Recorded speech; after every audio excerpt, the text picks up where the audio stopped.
نحمده ونصلي على رسوله الكريم أما بعد فأعوذ بالله من الشيطان الرجيم بسم الله الرحمن الرحيم وقال الله في موضع آخر ولا تهنوا ولا تحزنوا وأنتم الأعلون المؤمنين صدق الله العظيم. جب گلستاں کو خون کی ضرورت پڑی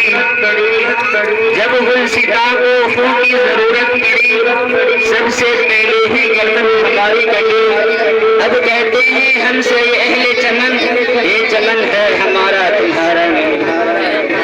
میرے عزیزوں اور محترم دوستوں اور عزیز طلبہ، صالح کی گستاخی کرانے پر یوم جمہوریہ ہمارے سامنے جلوہ نما ہے اور ہم اس کی خوشیاں منانے میں مگن ہیں. اللہ کی ذات سے ہم یہ امید رکھتے ہیں کہ جس طرح یہ 74 سال سے اپنی رنگینیوں اور عنایوں کے ساتھ آ رہا ہے، قیامت تک اسی طرح آتا رہے گا. یوم جمہوریہ آتا ہے، بچے اسکولوں اور مدرسوں میں ترانے گنگناتے ہیں، بڑے جھنڈے لہراتے ہیں، جوشیلی تقریر کرتے ہیں. ہر چھوٹا بڑا لیڈر یوم جمہوریہ میں کم از کم ایک بیان تو دینا ہی چاہتا ہے. میڈیا بھی جنگ آزادی کے حالات و واقعات بیان کرنے اور ممتاز مجاہدین جنگ آزادی کی سیرت و قید و بند سنانے میں اپنا پورا زور صرف کر دیتی ہے. لیکن یہ دن جو پیغام لے کر آتا ہے اس پر توجہ کم لوگوں کی ہوتی ہے.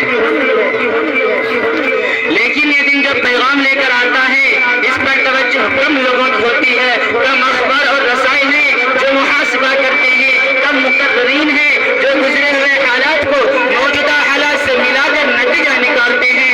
یہی وجہ ہے کہ آج ہمارے نوجوان، ہماری نئی نسل، ہمارے اسکولی بچے یہ تو جانتے ہیں کہ موتی لال نہرو کون تھے، مہاتما گاندھی کون تھے، ابوالکلام آزاد کون تھے، سبھاش چندر بوس کون تھے.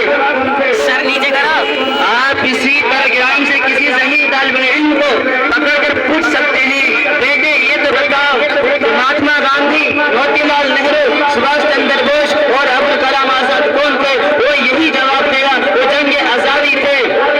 انہوں نے ہندوستان کو آزاد کرایا. اس کے علاوہ کسی اور نوجوان سے آپ سوال کر لیجیے، تقریباً وہ بھی یہی جواب دے گا. میرے عزیزوں، میں اپنے غافل ساتھیوں سے پوچھنا چاہتا ہوں، کیا جنگ آزادی دو بھائیوں کی بٹوارے کی لڑائی تھی؟ موتی لال نہرو اور مہاتما گاندھی جی نے صلح کرا دی، ہو گئی آزادی؟ یا وہ کشتی میں سوار تھے، وہ ڈوبنے تو تھی، وہ کود گئے، ہو گئی آزادی؟ نہیں، ہرگز نہیں. جنگ آزادی پر پوری 2 صدیاں گزری ہیں. اس میں ہزاروں لوگوں نے اپنی جان کو قربانیاں دے کر ہندوستان کو آزاد کرایا. یہ دن ہمیں سوچنے اور سمجھنے اور کوئی لائحہ عمل تیار کرنے کا پیغام دیتا ہے. یہ دن ہمیں اپنے اسلاف اور بزرگوں کی قربانیوں کو یاد کر کے ان سے سبق سیکھ کر زندگی گزارنے کا حکم دیتا ہے. میں عرض کروں کہ جنگ آزادی کی تاریخ اس وقت شروع ہوئی جب نواب سراج الدولہ جیسے بہادر بادشاہ کا دور حکومت آیا، اور اس تاریخ روشن کا وقت اس وقت مکمل ہوا جب وہ مشہور معروف تاریخ دہرائی گئی جس کے خون کی ندیاں بہہ گئی، گاجر مولی کی طرح محبین وطن کو کاٹ کر رکھ دیا گیا. بقول غالب ہے، گھر سے بازار میں نکلتے ہوئے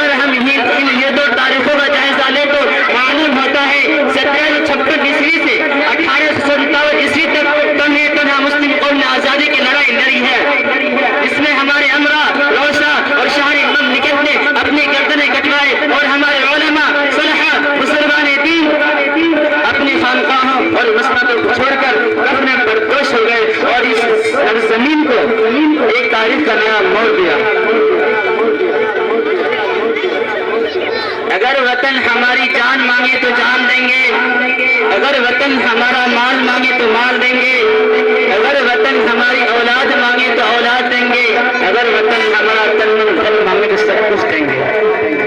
لیکن یہ نہیں ہو سکتا کہ مسلمان نبی کی جاہ و جلال دے، یہ نہیں ہو سکتا کہ مسلمان دنیا کو چھوڑ کر آخرت کو ترجیح دے۔ آپ حضرات کو تاریخ یاد ہوگی جب انگریزوں نے ظلم و زیادتی حد سے آگے بڑھی اور انہوں نے اسلامی خلاف مسمار کر کے اپنی تثبیت عقیدے کی بنیاد رکھنا چاہا تھا، تو سب سے پہلے حضرت شاہ عبدالعزیز محدث دہلوی علیہ الرحمہ نے میدان جہاد میں بے جھجک خود پڑے اور افضل الجہاد کلمۃ الحق عند سلطان جائر کے جذبہ پیکاز سرشار ہو کر ہندوستان کو دار الحرب ہونے کا فتویٰ دیا اور انگریزوں کے خلاف محض جنگ قائم کیا۔ اس بات کا تیار کر لیا تھا کہ غلامی کی زنجیر کے ٹکڑے ٹکڑے کر کے ہی دم لیں گے۔ اس کے نتیجے میں مسلمانوں کو کن کن مراحل دشوار گزر گھاٹی اور وادیوں سے گزرنا پڑا، وہ تاریخ کی المناک بات ہے۔ کسی شاعر نے کہا ڈل نہ سکتے تھے اگر جنگ میں اڑ جاتے تھے، ڈل نہ سکتے تھے اگر جنگ میں اڑ جاتے تھے، پاؤں شیروں کو بھی میدان سے اکھڑ جاتے تھے، مجھ سے سرکش ہوا کوئی تو گزر جاتے تھے، دیکھ کیا چیز ہم توپ سے لڑ جاتے تھے۔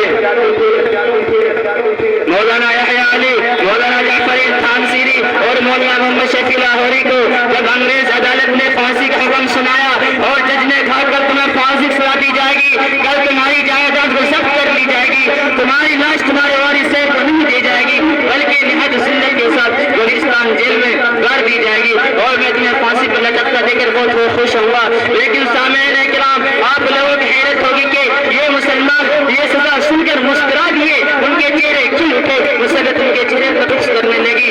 انگریز حیران تھا کہ یہ کم بخت نہ پریشان ہے اور نہ ہی مضطرب۔ انگریز مجسٹر نے اپنی بات اور آئی، شاید یہ بات سمجھ نہ پائے ہو مگر ان کی خوشی میں کوئی کمی نہ تھی۔ وہی انہوں نے فرمایا تمہیں شہادت کی لذت کی کیا خبر، تھوڑے ہمارے لیے فرشرا ہیں اور وحش تمہارے لیے ہماری منتظر ہیں۔ شہادت تھا مطلوب و مقصود مومن، شہادت تھا مطلوب و مقصود مومن، نہ مال غنیمت نہ کشمیر کشائی۔ محترم دوستو، مولانا علی جوہر، مولانا شوکت علی نے آزادی کی دردناک سزاؤں کو برداشت کیا۔ انہوں نے انگریز کے پائتخت لندن میں جا کر کہا تھا میں ہندوستان اس صورت میں واپس جاؤں گا جب تم ہمیں آزادی کا پروانہ ہوگا، جب ہمارے ہاتھوں میں آزادی کا پروانہ ہوگا، ورنہ میں غلام ملک میں واپس جانے والا نہیں۔ کئی بار نے ان کو جیل میں سلاخوں کے پیچھے ڈالا گیا۔ ایک مرتبہ وہ جیل میں تھے، ان کی بیٹی آمینہ بیمار اور لاغت کمزور ہو گئی، مگر یہ کمزوریاں ان کے راستے میں حائل نہ ہو سکے۔ وہی انہوں نے ایک پیغام بھجوایا جو ان کی ایمان طاقت کا مظہر تھا اور اعتماد توکل کا شاہکار تھا۔ کسی شاعر نے کیا یہ خوب کہا، میں ہوں مجبور پر اللہ تو مجبور نہیں، میں ہوں مجبور پر اللہ تو مجبور نہیں، تجھ سے میں دور سہی وہ تو مگر دور نہیں۔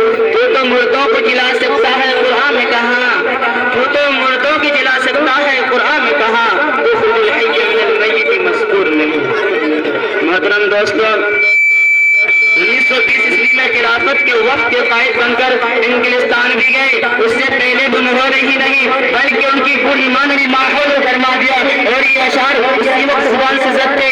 بولی اماں محمد علی کی جا بیٹا خلافت کو دے دو، بولی اماں محمد علی کی جا بیٹا خلافت کو دے دو، ساتھ ہے تیرے شوکت علی بھی جا بیٹا خلافت کو دے دو، ہوتے اگر میرے ساتھ بیٹے ان کو بھی کرتے خلافت کے صدقے، ہے یہی دین احمد کے رستے جا بیٹا خلافت کے دے دو۔ مولانا حسن علی موہانی جیل کی سختیاں برداشت کرتے، انہیں ہر روز 1 من گیہوں پیسنے پڑتے اور ان پر طرح طرح کی تعظیم کی جاتی۔ وہی انہوں نے فرمایا ہے مشق سخن جاری چکی کی مشقت بھی، ہے مشق سخن جاری چکی کی مشقت بھی، ایک طرفہ تماشا ہے حسرت کی طبیعت بھی۔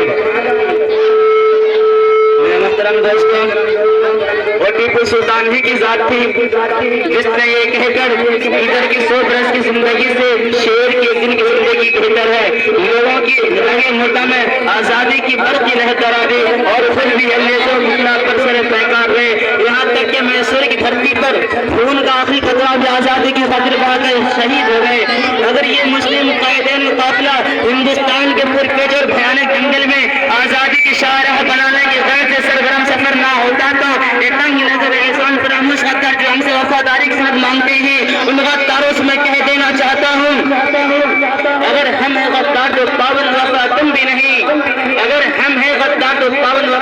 بھی نہیں، اپنی کثرت کے اعتراف خدا تم بھی نہیں۔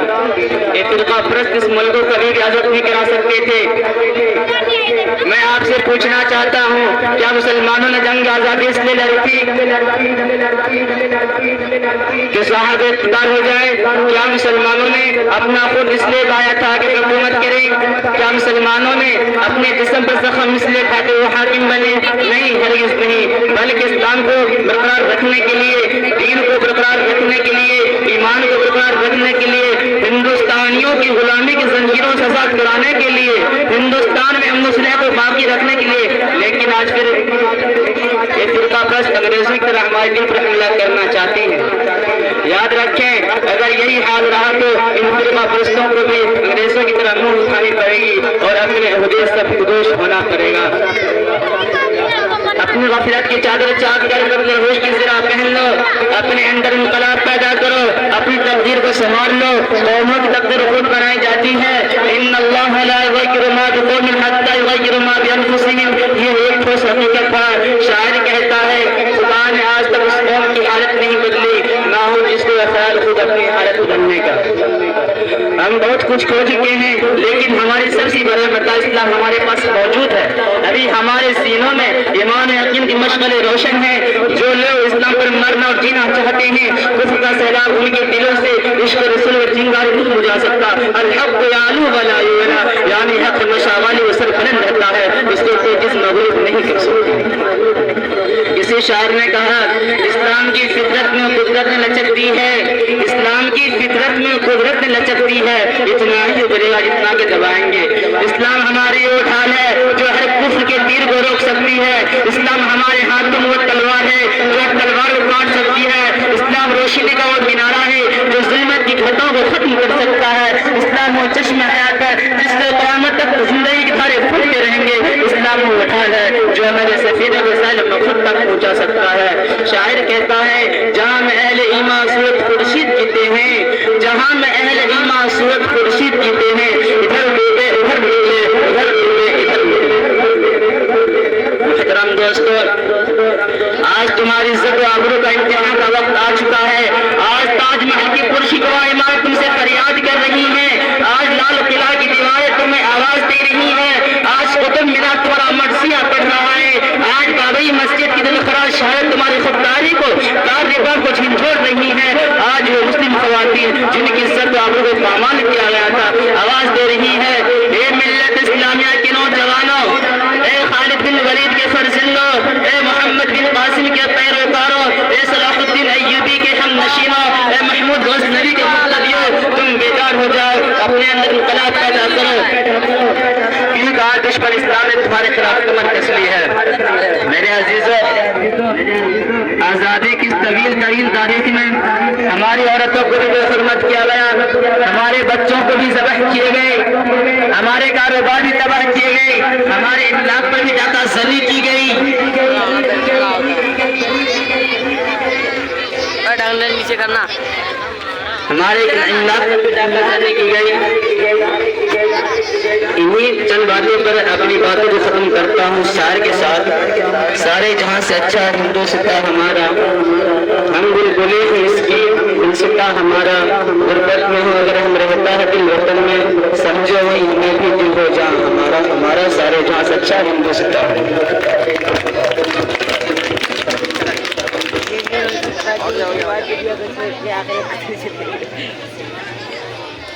بند کر دیا گیا۔